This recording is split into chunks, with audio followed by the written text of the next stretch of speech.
প্রথম আলোর শিরোনাম, মির্জা ফখরুলের রাষ্ট্রপতি হওয়া প্রায় নিশ্চিত। রাষ্ট্রপতি নির্বাচন, বিরোধী জোটের প্রার্থী অলি আহমদ। নিশ্চিত পরাজয় জেনেও প্রতিদ্বন্দ্বিতার ঘোষণা দিয়ে বিরোধী দল একটি রাজনৈতিক বার্তা দিতে চায়।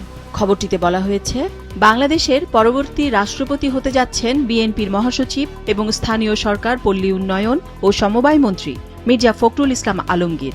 বিএনপির উচ্চ পর্যায়ের একাধিক সূত্র বিষয়টি নিশ্চিত করেছে।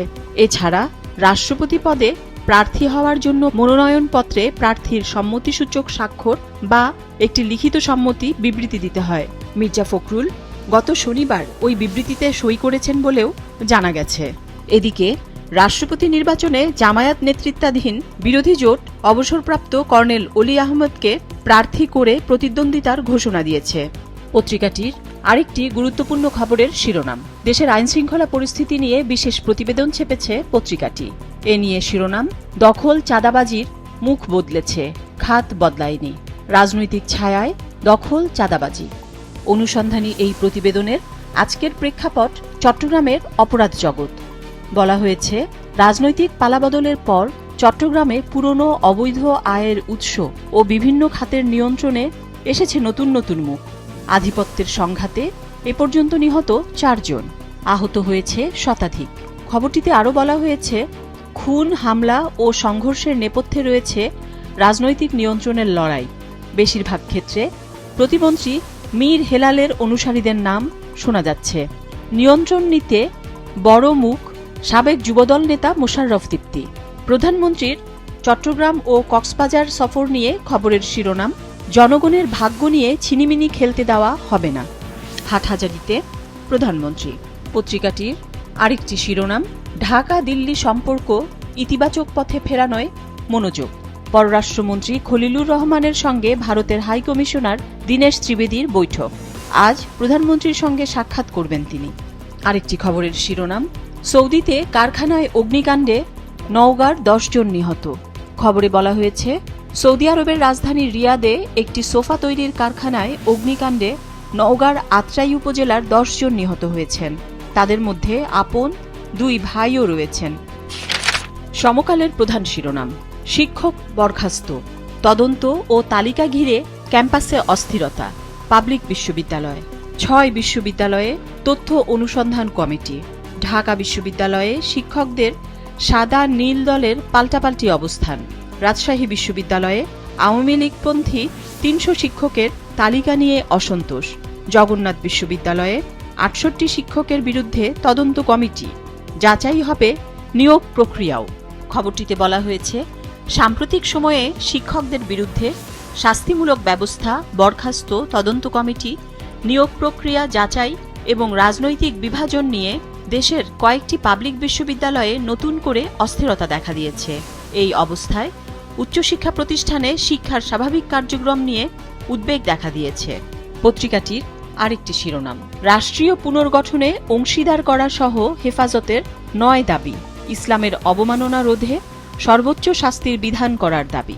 বিদ্যুৎ পরিস্থিতি নিয়ে খবরের শিরোনাম, দেশে রেকর্ড 3671 মেগাওয়াট লোডশেডিং।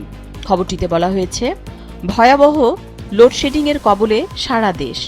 গত কয়েকদিনের মধ্যে গতকাল তাপমাত্রা একটু বাড়তেই মাত্রা ছাড়া বিদ্যুতের ভোগান্তিতে পড়েছে জনগণ।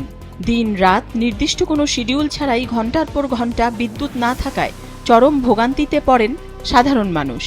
এদিকে আবার সামনে এসেছে চিত্রনায়ক সালমান শাহ হত্যা মামলা প্রসঙ্গ। এ নিয়ে শিরোনাম, খল অভিনেতা ডন গ্রেপ্তারের পর কারাগারে।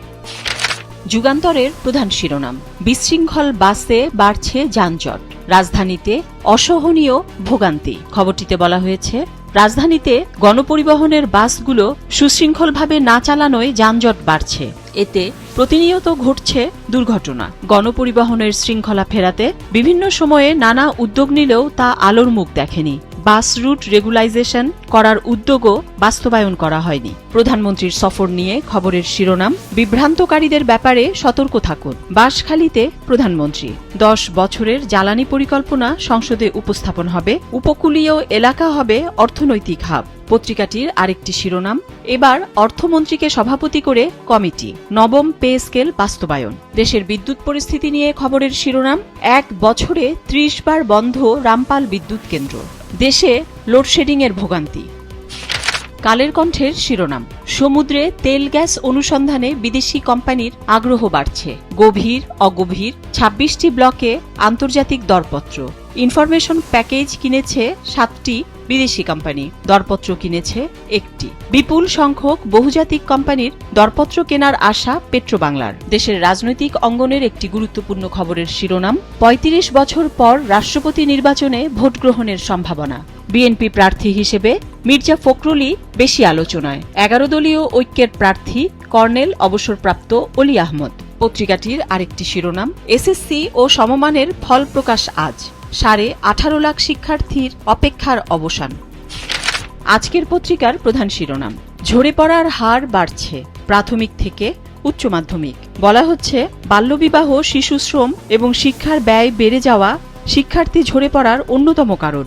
সরকার উপবৃত্তি, বই ও অন্যান্য সহায়তা দিলেও মাধ্যমিক ও উচ্চ মাধ্যমিক এখনও অবৈতনিক নয়। দেশ রূপান্তরের শিরোনাম, রাষ্ট্রপতি হচ্ছেন মির্জা ফখরুল।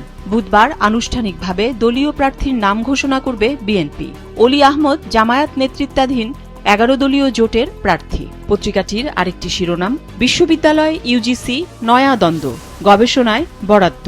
আগে গবেষণায় অর্থ বরাদ্দ দিত ইউজিসি, বন্টন ও তদারকি করত বিশ্ববিদ্যালয়। ইউজিসির সরাসরি নিয়ন্ত্রণে বিশ্ববিদ্যালয়ের স্বায়ত্তশাসন খর্ব হওয়ার আশঙ্কা। গবেষণার অর্থের স্বচ্ছতা ও জবাবদিহি নিশ্চিত করা হবে, বলছে ইউজিসি। দৈনিক কালবেলার শিরোনাম, মির্জা ফখরুলই বিএনপির প্রার্থী, ঘোষণা বুধবার। রাষ্ট্রপতি নির্বাচন। পাশাপাশি আরেকটি শিরোনাম, জামায়াত জোটের রাষ্ট্রপতি প্রার্থী কর্নেল অলি। ভারত বাংলাদেশ সম্পর্ক নিয়ে খবরের শিরোনাম, 2 প্রধানমন্ত্রী কথা বললে অনেক সমস্যার সমাধান হয়ে যায়, বললেন দীনেশ ত্রিবেদী।